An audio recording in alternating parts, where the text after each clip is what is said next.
The Lord be with you. Good day, everyone. Today is Monday, and our gospel will be coming from St. Matthew chapter 5, verses 38 to 42.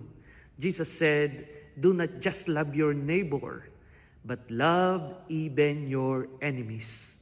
I think this is what we need today, especially that there is an ongoing war in different parts of the world, particularly between Russia and Ukraine, between Iran and Israel.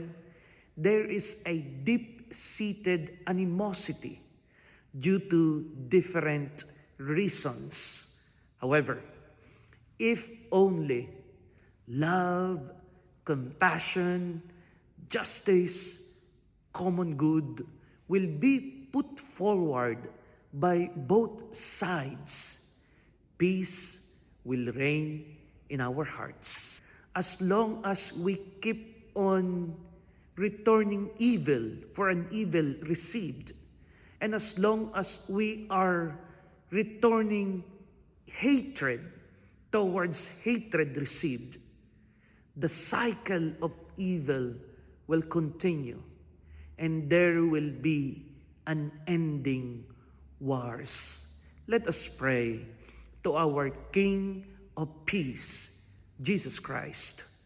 Let us pray to the Holy Spirit that all our leaders around the world will be given wisdom, knowledge, and understanding to make a better decisions, not just for the good of themselves, but for the good of the whole country and of the world.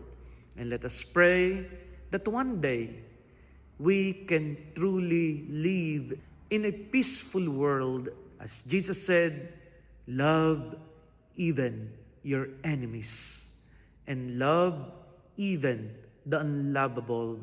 While it is true that there is no peace without justice, it is a complicated issue, but it is not impossible if only everyone will choose to love and will choose peace. God bless.